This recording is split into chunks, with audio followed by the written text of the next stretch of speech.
So, if I may, Paul, I just wanted to begin with a question, which is, one of the things when Irish poets were training in the medieval period, they used to lie for long periods in darkness. And it was partly because they to remember these very, very long poems, but it's partly because the phila, coming from the Sanskrit vid, this notion of seeing or vision, was to give them a kind of prophetic gift, or the gift of prophecy.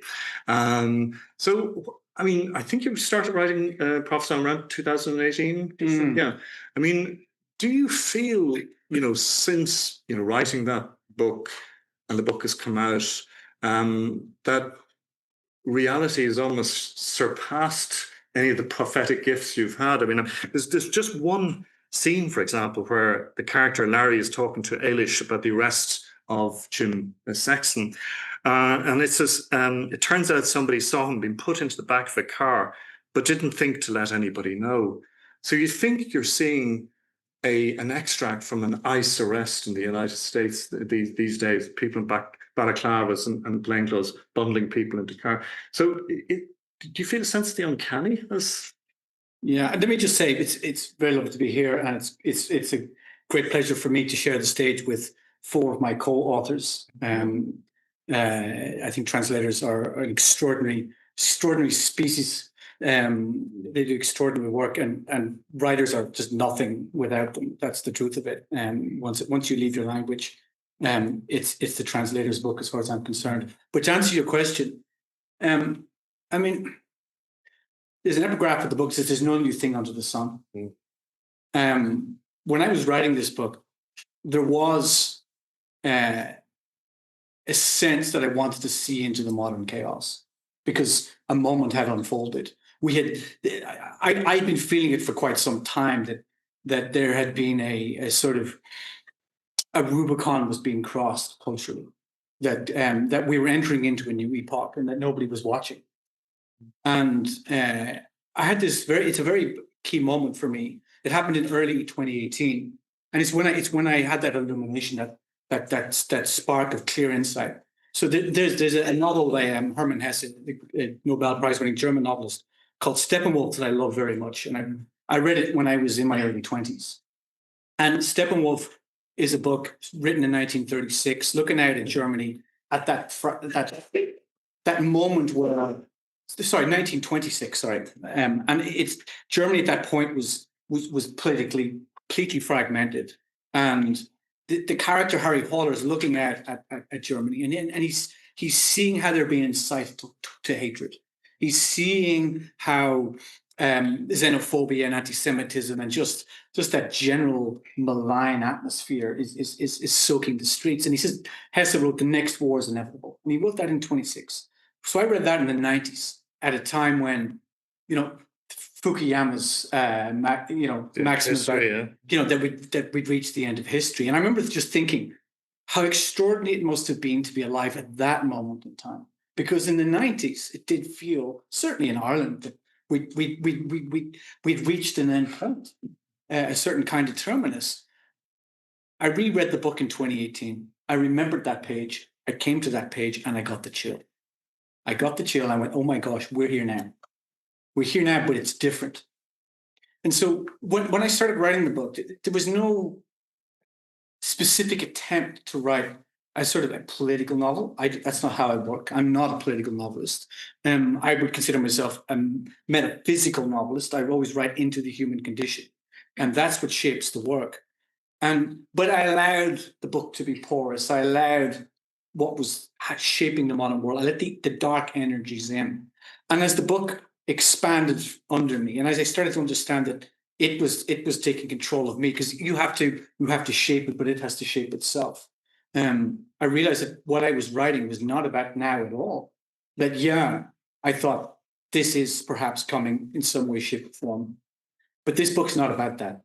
This book is about what has always been, what will continue to be, as well as what is happening now. It's about a kind of wretchedness that's in the human condition.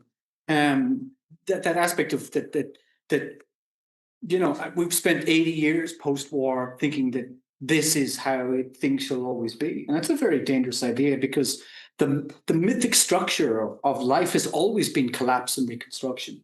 The world is always ending over and over and again. And that's a key moment. For those of you who read the book, there is a fundamental moment of meaning towards the end of the book, where Ailey Stack has come through the unraveling. She's come through the circles of hell. And she's looking at the devastation, and she's looking inward at everything that she's lost. And she understands, she has this epiphany, and she realizes that the end of the world, as you're always told it, especially if you grow up in a Christian culture, it's not some biblical cataclysm, some sudden rupture in the universe where God reaches down his fist onto the world. It's not how it is. The end of the world is actually always a local event. The end of the world is happening again and again and again through time. It's local. And as it says in the book, it comes to your town, it comes to your front door, and it knocks on your door. And it's the end of the world for you and your family and your community, your people. But the rest of us, we just watch it on the news. And that's what's happened since I wrote this book. Mariupol was flattened to dust. Gaza was flattened to dust. And when I started to watch these things on the news, and then I actually had to turn off the television, the imagery, because I lived inside this world to write this book. And I became so overwhelmed by what I was seeing that I couldn't contain it. But the wiser, the older, the poet who sits in darkness, the poet who summons the demonic, which is where this book comes from, that poet knows this is the always is. And that's what the book is actually about. And this is, thinking of Red Sky Morning with the kind of discovering of the mass grave near Philadelphia, the kind of the scenes that Grace is experiencing in the famine period, and is it kind of structural violence that you're interested in? Because they often say there's two kinds of violence: the kind of the explicit kind of blood and gore violence, with really shocking explicit things, and then there's the other kind of slow structural violence which works its way through the society, yeah. and so what you see is really just the tiny thing on the surface of something that's going much deeper. Is that kind of?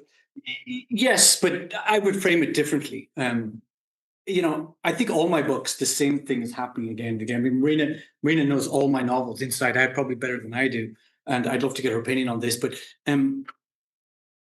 there's a fundamental problem in my fiction, which is the problem of meaning, which is, as a human being in a world that's in a fallen world, in a world where the cosmos is silent around us, where you can either consider it as God's laughter, or you can consider the emptiness of the cosmos that we're in. There is no meaning. And yet here we are, thrust into life, in search of dignity, in search of meaning. And all my characters encounter a moment where there's the door to the unwanted opens, and they're shunted into something else. And very often, so you've got these energies, you've got a character trying to define who they are, how much human being is in a human being in these moments. But at the same time, they're caught up in something. They're caught up in an enormity of forces. It's power in some way or other, but the power changes. The enormity of the forces changes. For example, like Grace, for example, she sets out on the road. She is living as a sovereign individual through every moment of her life. But what she's caught up in cannot be read nor understood. It is, in a certain kind of way, my modern equivalent of the fates. It's the same for Ailey Stack in Prophet Song. I consider her to be very much a Greek heroine, even though she's completely modern. Everything about her in her complexity represents so much of what we are now and how we live. But at the same time, she's, for me, completely Greek, caught within a structure that cannot be read. So always alienated from the present moment, alienated from the world, not being able to read the world, but yet having to make decisions. So Ailish is always in the labyrinth. She's always making decisions about what's ahead around the corner. But of course, when you make decisions with certainty, you will always meet the unforeseen. That's life. That's Greek.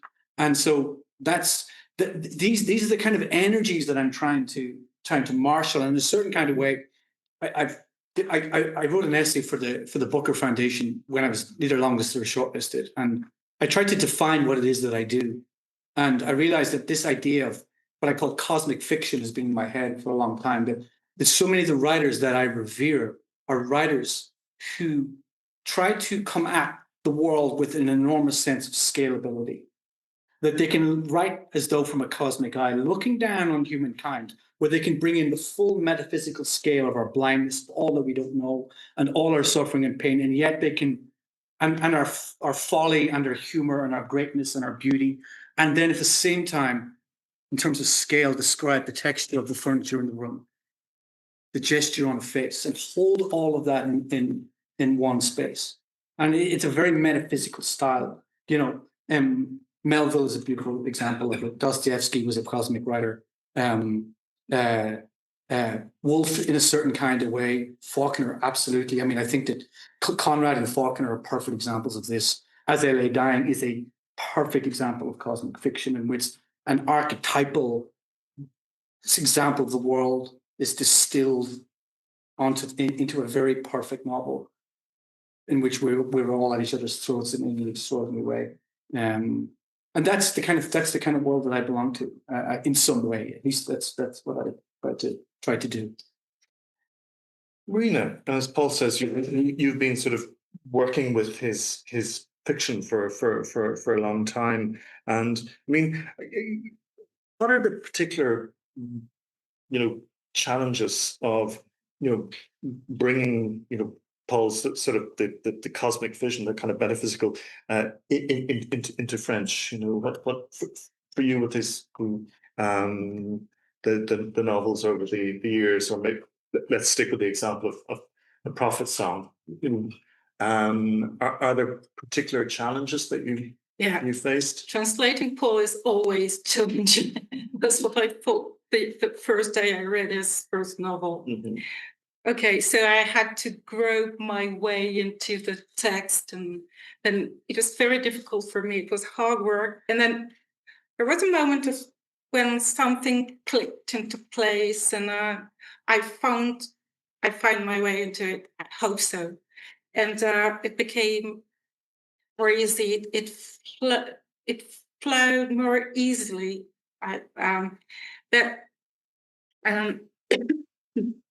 It's a little bit like playing an instrument, reading a score. That it demands hard work before you reach that stage.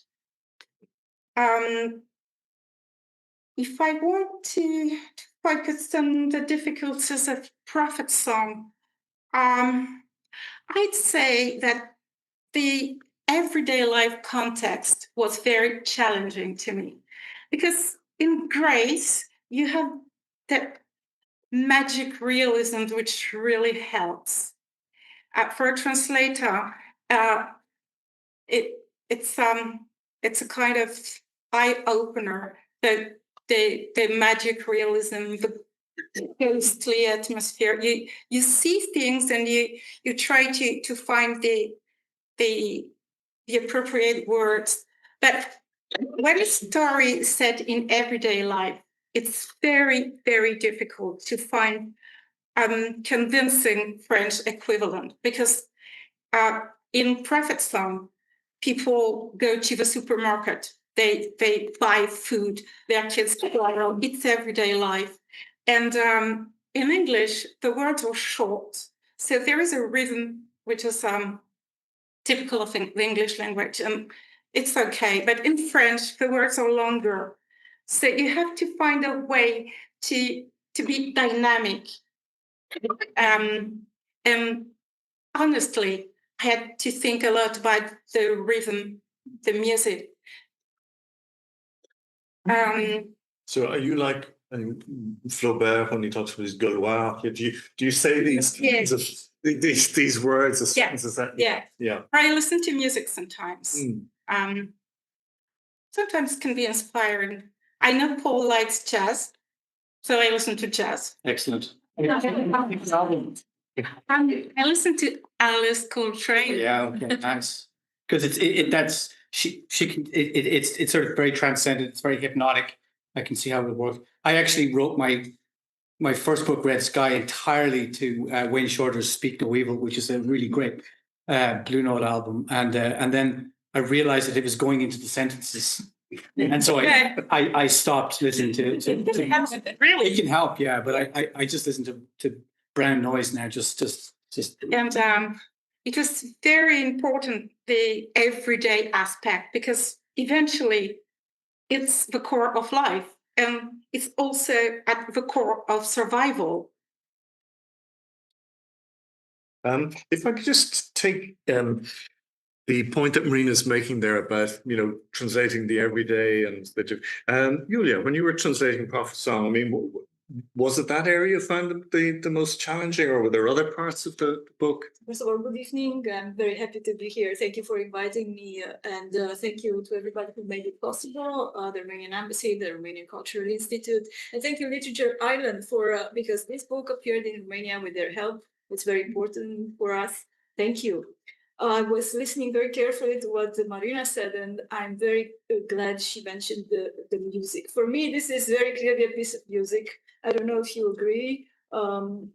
If the author agrees. I do, yeah. All the books are like a score as far as I hear it.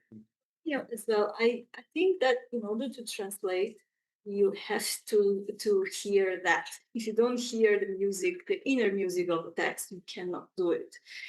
This is difficult to do. If last year we were talking with Anne Envite, for me, the Renderman, that music I heard quickly, and in Romanian it appeared quickly.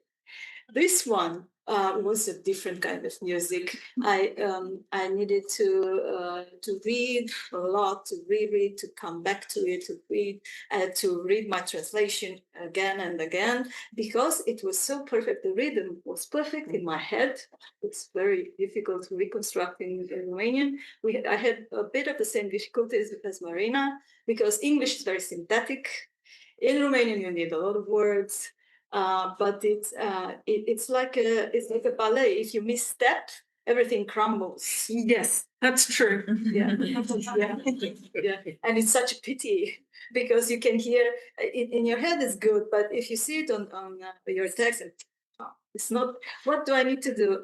My solution is always to read both what I worked, my own piece of work from yesterday. Let's say I read today. I take a little distance, and this makes me better each day, let's say, hopefully, or perhaps for this book it worked, because it became one of the books, one of the bestsellers in Romania very quickly. It was published in February 2025, and people just loved it.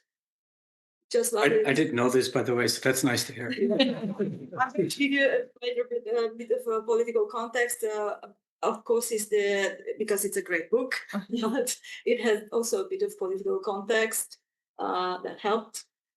Anyway, I think what helped was the inner music of the text. Everybody was talking. I heard Paul talking about this difference in interviews. Dystopian novel, realistic novel. I think you will be very happy to hear that some of your readers in Romania call this very realistic. Good. I also told them, we will love you guys, because it was, they were talking about the characters. They were mentioning the tragic aspect, the tragic condition of Irish, but they were also talking about those characters as if they were their neighbors. It was great. They were actually having a quarrel. They were saying, no, I don't agree with her.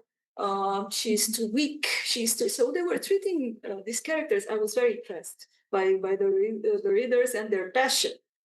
It was really their neighbors. Well, it's obviously a tribute to your translation. Yeah. You could feel it was their neighbors, in the Iglika, we talked about the music, the rhythm, the everyday. Were you translating the Prophet Song into to Bulgarian? Were these kind of issues for you as well? Of course, of course, for every translator, actually.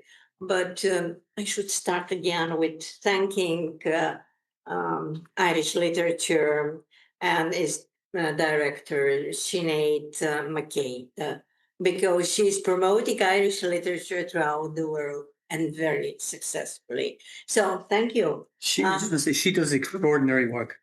She really does. Absolutely, Yeah. absolutely unbelievable. Yeah.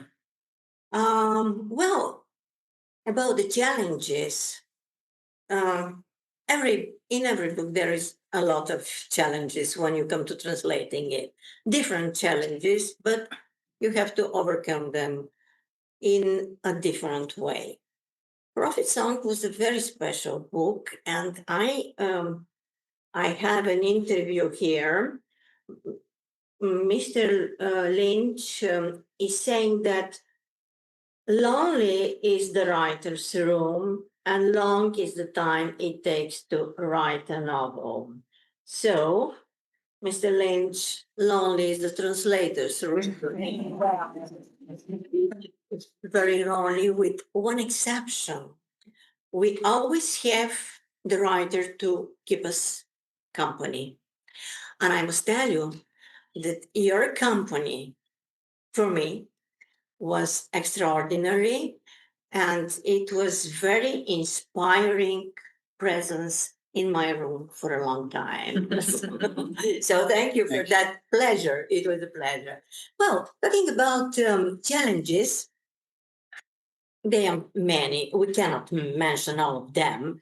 And even if I want to show you what are the difficulties, the stumbling blocks while converting the English into Bulgarian, it needs another kind of audience. So I shall be able to say, well, this is in English, but I did it in this way to show my interpretation. But this is not a translator's workshop here. And I should mention more general things. And the more general things as challenges, as a challenge which goes throughout the book for me and for most of the translators, I hope, is the style. The style is extraordinary. It is a supreme achievement. And the prose goes in a very poetical and lyric way. While in one moment, it resembles stream of consciousness, but it is not stream of consciousness. Thank you. It's not Thank you. stream of consciousness, and it would be much easier to translate it if it was stream of consciousness. And the difficulty comes from this downward prose in a very poetic, in a very lyrical way, because this grim reality, being poetic, is difficult to render in Bulgarian. It is stunningly difficult because, well, somebody will say, what's so difficult? You have the text on the page written before you. Just convert the words into your native language. But maybe every translator knows, that when it comes to literary translation, words, phrases, to say nothing of metaphors, comparisons, imagery, and things like that, they cannot be mechanically transferred from one language into another. They should, because if they are, they will impair the text. They will impair the substance of the text, the message of the text, the meaning of the text, everything. If you do this literary, you have to recreate it. It takes a lot of knowledge. And the problem is that you recreate the spiritual part of the story, let's say, and then you come again reading it, not recreating, but being very attentive about grammar, tenses, split sentences. Don't do split sentences. No, it will impair the rhythm of the text. So this, in my view, this is the thing which runs throughout the novel, and which you have to be all the time on the alert and read it aloud, just to take the music of the text. There's a lot of music in the text. It's musical. So I can understand that it was written under the impact of music. Yeah. I should just say that there's something about my style that probably only I can articulate why I do what I do. Even if I can, but you know, so much of say when you think of fiction, so much of it is written in what we call Flaubertian realism, the modern style, third person, past tense, and it sounds a certain way. And there's a kind of objectivity built into the language.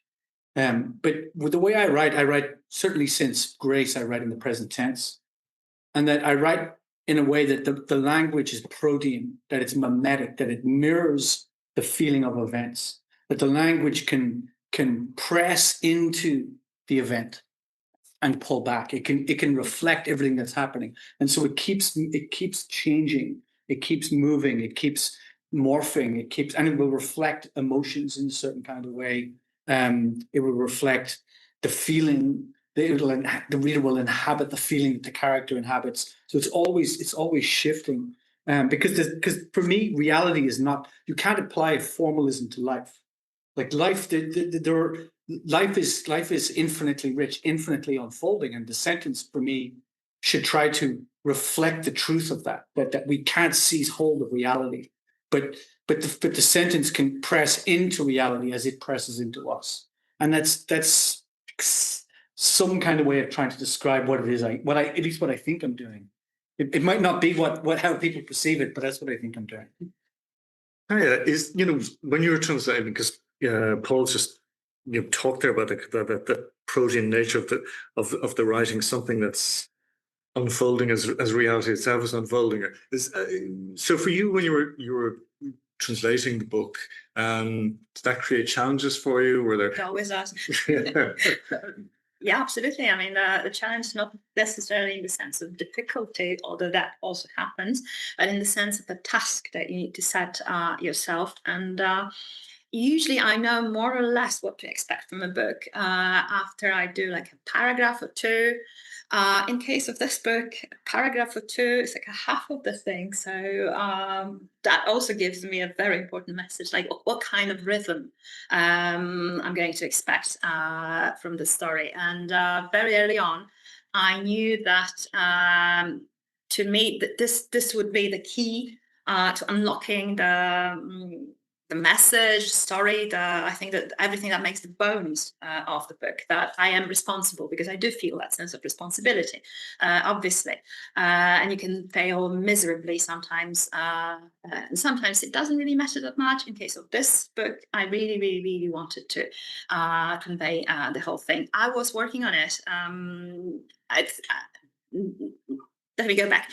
Whenever I'm asked if, and I am asked quite often, what it felt like translating such a dystopian book, my first reaction is, that's not a dystopian book. There's no, it's a very here and now thing. And this isn't a warning. This isn't a maybe kind of future thing. And I was also translating it in the shadow of very real events happening very near where I live. I live in Warsaw. So obviously the war in Ukraine, it was, 2 years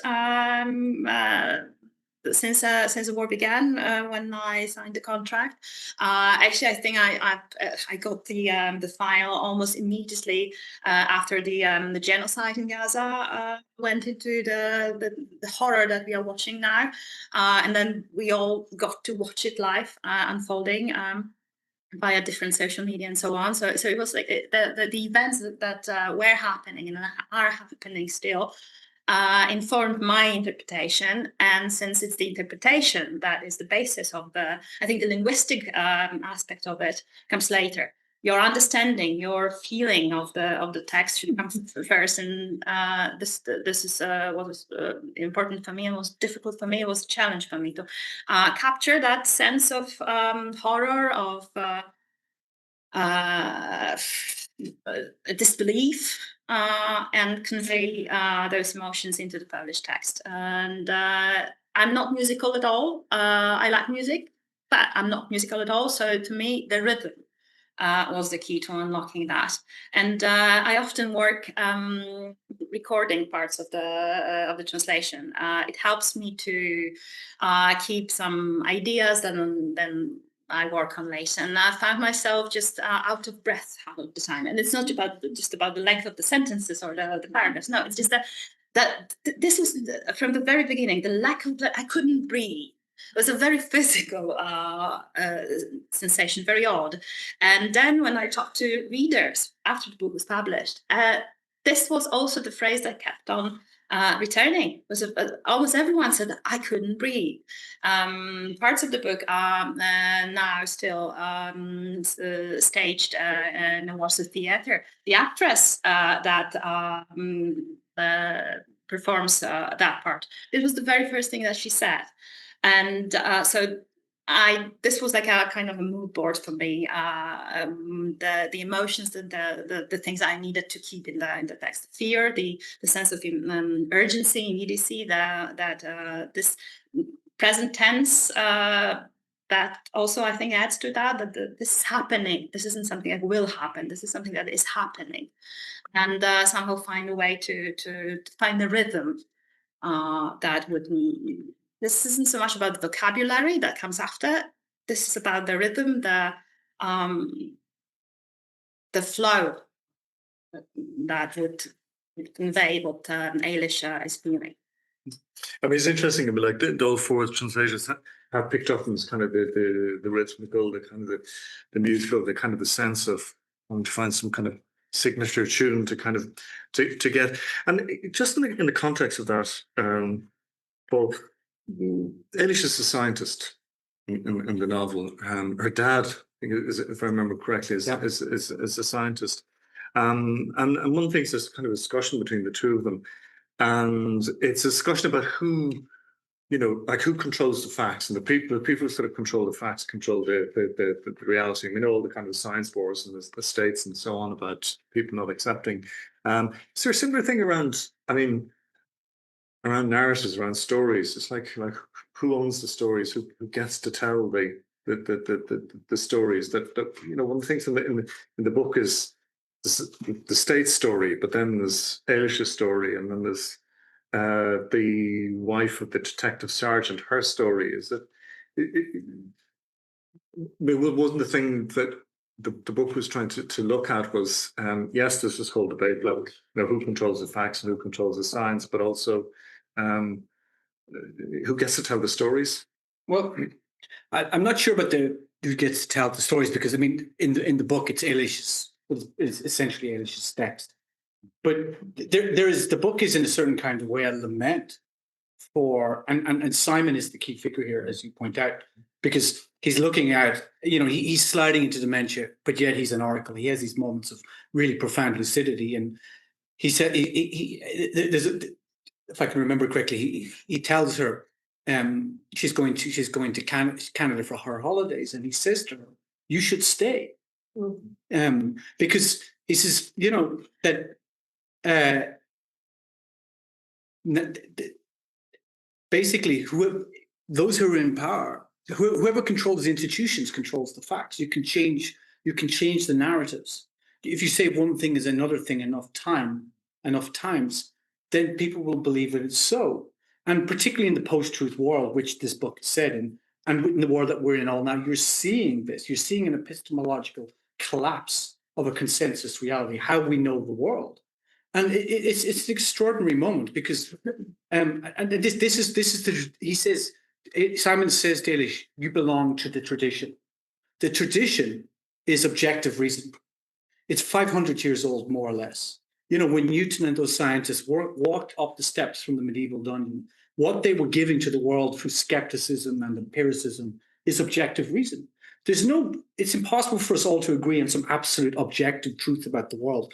But the beauty of modernity and civilization that we've created is that we can agree on shared truths, and we get closer and closer and closer to it through objective reason.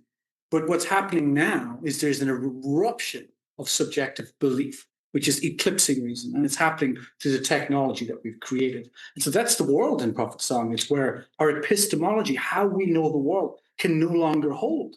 And that's an abyss when that happens. And that's what we're kind of looking into now. It's very scary because human beings are fundamentally driven by belief.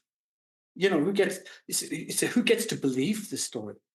We don't believe facts. We believe stories. We believe narratives. We are driven always by very, very primal impulses and cognitive biases, and story goes straight into the brain in a way that facts do not. And you're seeing that now with how the world is being reshaped and politics is being reshaped. It's the power of the story. And once you capture one particular segment of an audience in the way that we're doing, then you can shape them, and on it goes. And so that's the kind of that's the background to Prophet Song. But it's been this case for 10, 15 years, but it's just accelerated at an extraordinary rate. And Yeah, the application of the digital media, of course, that's the sounding board for that. But Marina, in terms of, so the kinds of things that Paul is talking about there, and the novel itself, what about the reception of the novel in France? I mean, how French readers, how they reacted to it? What kinds of things have they picked up on? Well, I don't really know what readers thought, but what I know is that Paul won the Prix des Libraires. So it's an association of booksellers in France, and they choose the best book of the year, and it was Paul last May. So booksellers loved it, and many people buy it. I talked to booksellers who told me that many people wanted to read the book. That's I just know people who are friends or family who read it, so I can talk about them, and they were totally horrified.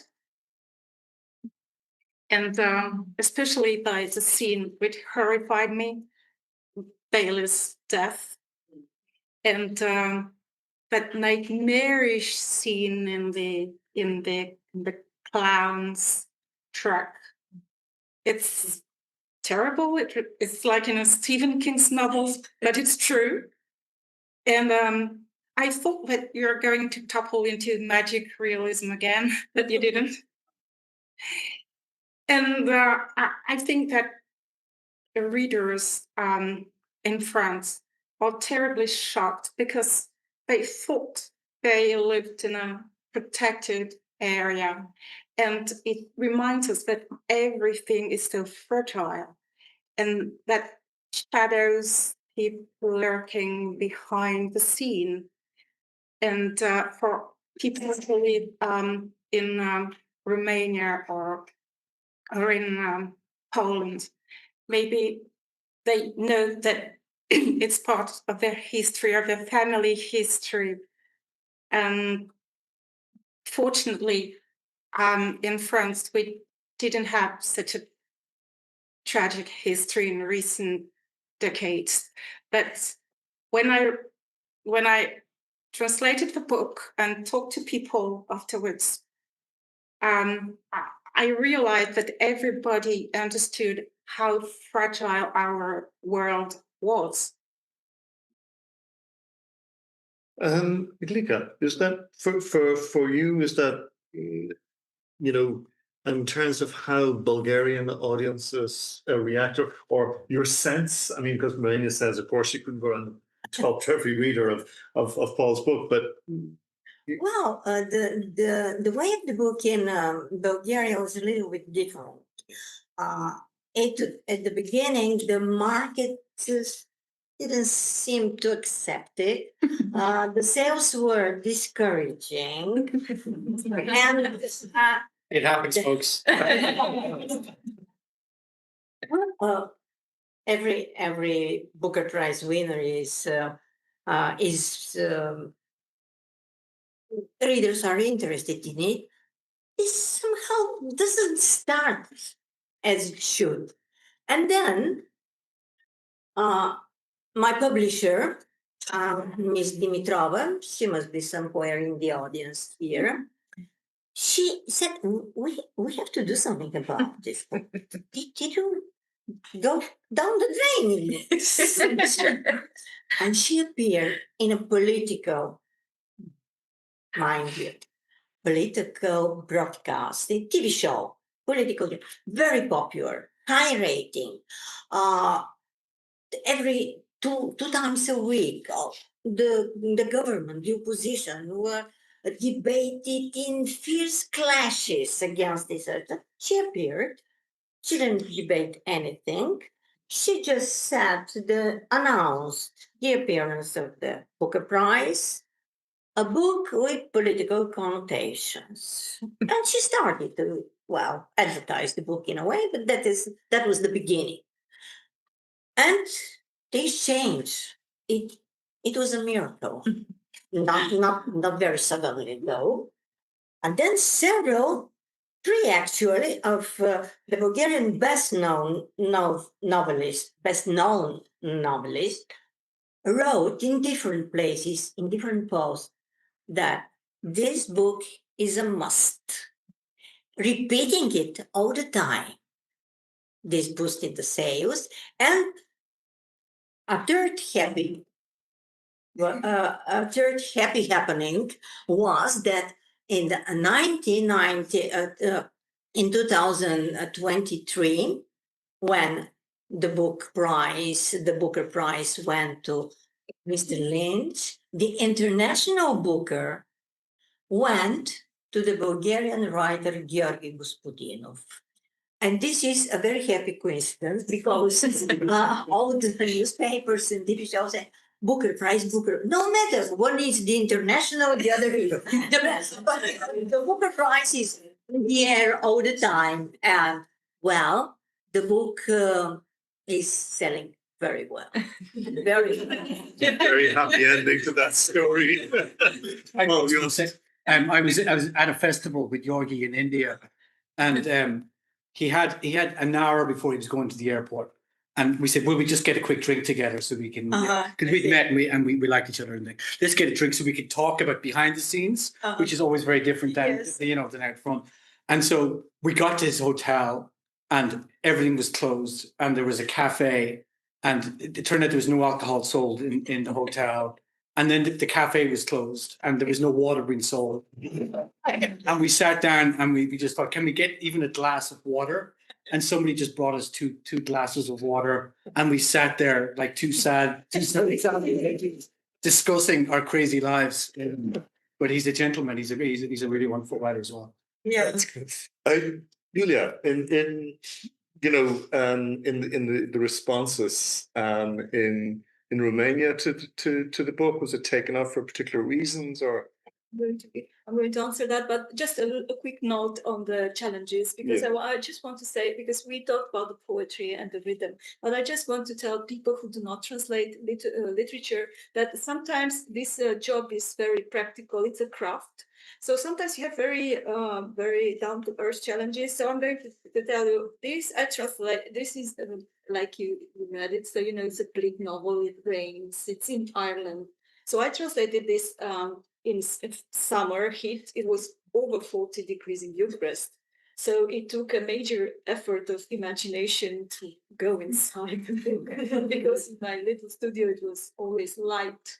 It was always hot. It was very difficult for me to go into this trance-like atmosphere and recreate what everybody saw as a sort of deep spell, because it's very enthralling. So this is about the challenges. So about the reception, the received by the Romanian public, I think we have two elements which made it so important for the Romanian readers. One is because I belong to a generation, I'm born in 1980, so even us, we remember how it was to live in a dictatorship.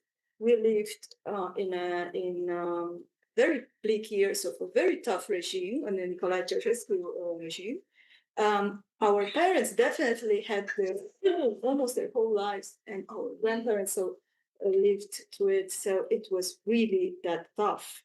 So almost everybody my age or older either has a relative or a friend or a grandparent who was actually in political prison, or who was very afraid, or who met a traitor, or who, it was very paranoid climate that people lived in. So for them, probably the book has much more impact. I presume that in a country who didn't experience this. So this was one element, that we belong to this generation. But another element was the concept where it appeared in Romania. So this book was published in February 2025, this year. So we were in the midst of the political elections. Just simply said, we had two forces confronting. It was the presidential election in Romania. So we had one, we don't have a progressive left now. So it was two right, let's say moderate right, pro-European candidate, and the other one was more like far right, or MAGA-like movement, like the MAGA feminist. So this was the confrontation. It was very tense. People were really scared.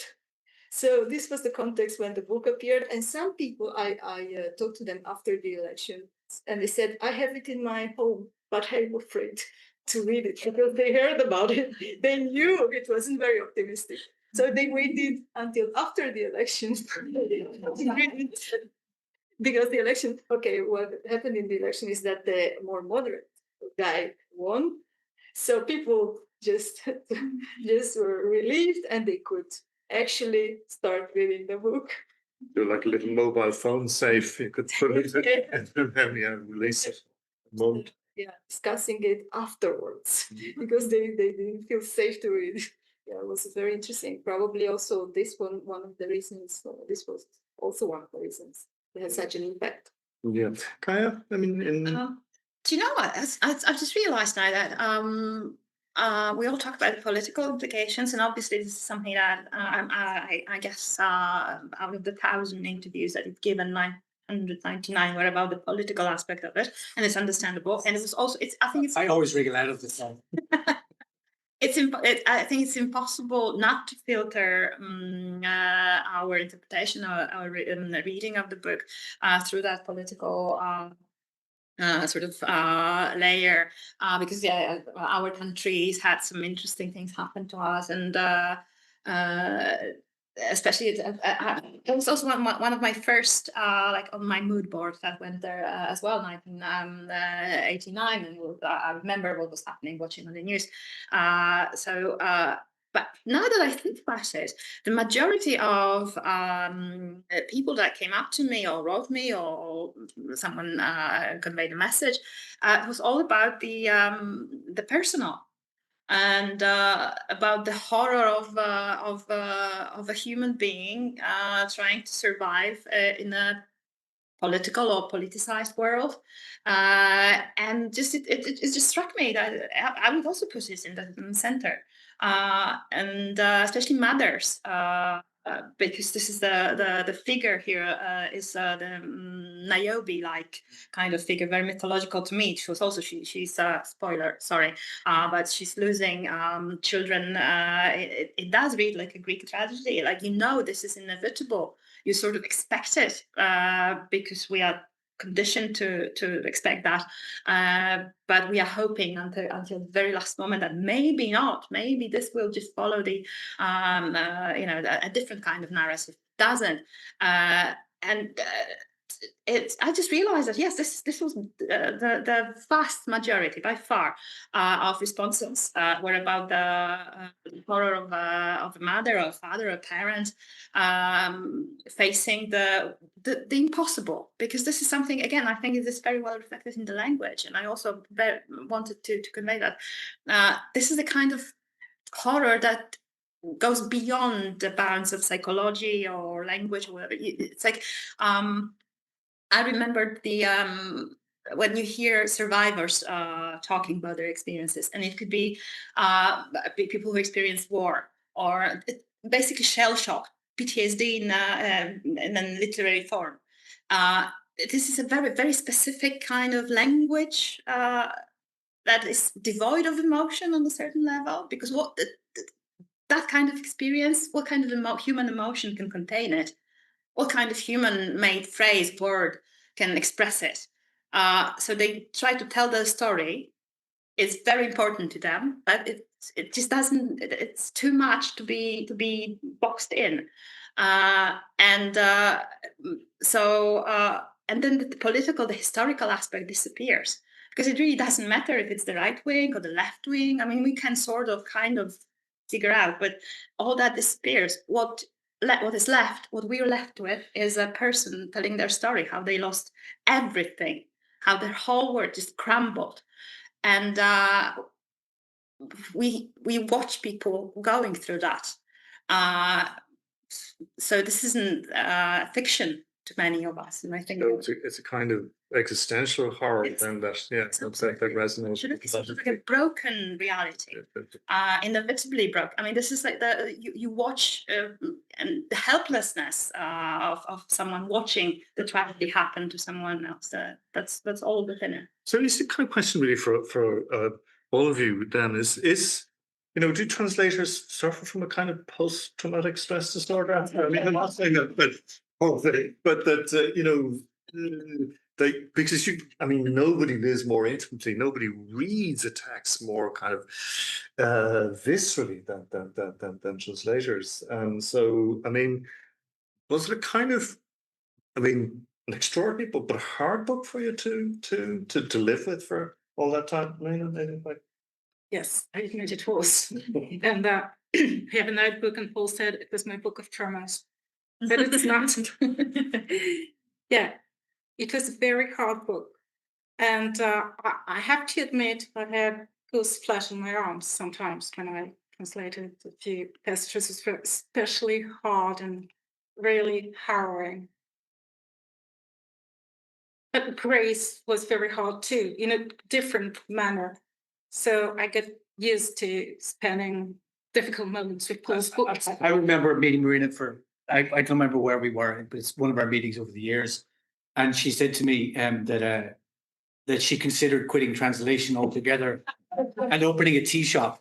It was because it was very difficult, and not because it was sad or horrible, but because the language was really, really demanding. And I love English language, but it's a special material, and French is different. It's a beautiful material too, but you have to look for the resources of your own language and to accept that you're going to lose something because it's a different material. So it was a bit challenging to me. And when I started to work with you, the first collaboration, I felt very limited as translator. That's why I considered opening a tea. So that's the first time I've heard about that as a career, right? Great translation. Yeah, did you? I mean, I don't know if I suffer from this. I would say not. For me, no, because I have same habits, so I can detach. I think you need. I was talking about trance-like or a little trance that you have to go into, but actually you need a lot of distance as well, because you need to be your critic, your harshest critic, in order to, especially when you read your own translation afterwards, you have to edit yourself very harshly. I'm very used to translating difficult authors. My fetish author is Cormac McCarthy, and my fetish book is Blood Meridian. So if I did not go there, if you've done Blood Meridian, then I've done Blood Meridian. My favorite. I have a first edition. Yeah. I know. So the way I started to translate this book was I didn't have time for it. Actually, I had everything was full. But my publisher said to me, "Start reading it, because I think perhaps you will be reminded of an author you like." And I think for me, it's a great compliment. I don't know if it's for you. That yes, I was reminded a bit of Cormac McCarthy, and then I know I read in an interview with you that you wanted to include a quote from the Cronin, I think, and I really liked that quote. Yeah, Story. it's a great quote. Yeah. And for me, it's not the same. Absolutely, you don't write like him, but there was something in the poetry and in the rhythm, in the music that reminded me of Cormac McCarthy. Yeah. Also, and the ideas and what the preoccupation with the human condition and so on. So this guy has very great things as well. He doesn't, all the big ideas, everything is there. And so no, you should have some techniques of staying sane. For some people, is I don't know, tea or tea shop.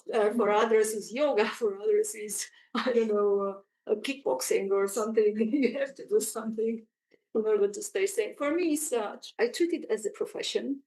I have office hours, so I don't let anybody, no author, come after me in my spare time. So no need to provide therapeutic assistance. Iglika, About this translation of post. yeah, I mean, there's this. We are accustomed to it, you should say. Yeah. And not only that, but when we recover, we want for more. Because translation is the way we live, through translation. At least it is true for me. I can't even think a day without doing some translation. So it's an empty day. So you're a battle-hardened veteran of translation. Traumatized by crappy literature. So no, I wasn't. But yeah, I was. I'm not saying that only because Paul is sitting next to me, but it is the book is one of my top 3 books that I've ever translated. And I think it will remain so. And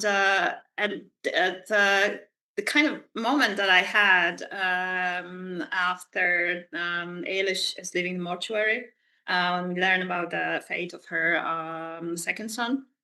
I had to do like a walk around that I had. Yeah, that rarely happens, but I only remember feeling like that once when I was translating Beloved by Connie Morrison, and the pivotal scene in that book. Also, I remember this very visceral kind of very physical reaction. This punch that you feel. It's very, very. It is different than when you just read the book. I have to say that it really is, because as much as I also do. I love McCarthy with my whole heart. I can't remember being affected to that extent by any other book than those 2, than Beloved and by your book. Paul, apart from traumatizing your translation, do you? I mean, yeah, I know you said right at the outset that you've enormous respect for what translators do. You let them get on with their job and so on. But over the course of your writing career, I mean. Have you sort of had more of a kind of contact relationship with translators, or are you aware of them in your world, or? Yeah, I mean, it depends how. Before Prophet Song, I had 5 or 6 translators that I was dealing with, so I wasn't in the domain that I'm in now, which is kind of wild because I'm post Booker. But it's the figure 42, I think. 42 now, which is like. But anyhow, so there'd be different styles. So Marina would email me before she starts translating, and would want to know what I was reading. What were the poets that I was reading? What was my atmosphere, my literary atmosphere when I was writing the book? I think you may even have asked me what I was listening to a few times. But so I would give you that. I remember Christa Schunke, who translated Grace into German, and she's a very she at the end of her career now, but she's translated Shakespeare's sonnet. She's translated Keats and Melville and all these extraordinary writers, and Banville, of course. And she sent me it was just 40, 50 questions. I mean, Grace is a big book, and it's I suppose looking at it from the German perspective, I could see why there would be a lot of things that would be, a lot of what the hell is going on here. And so I got a lot of really detailed questions. And it's actually worth pointing out that she spent a very long time translating that book, and it didn't even get a single book review. Nothing. And it broke her heart. And I remember her emailing me saying, I'm devastated that this book has not received a single review. Now, thankfully, the tide has turned for me in Germany, and it's very different now. But then there's Riccardo Durante, my Italian translator, who's translated 3 of my books. He makes me laugh because what Riccardo does is nothing. He doesn't say anything. He just emails me after finishing the book, and all he says is, "I love the book, but there's an error on page." Every single time he catches something that nobody else has seen, and and he sends me fig jam as well, and he sends me olive oil from his farm, but he sends me those abusive little emails every time he finishes a book. That's a good perfect relationship.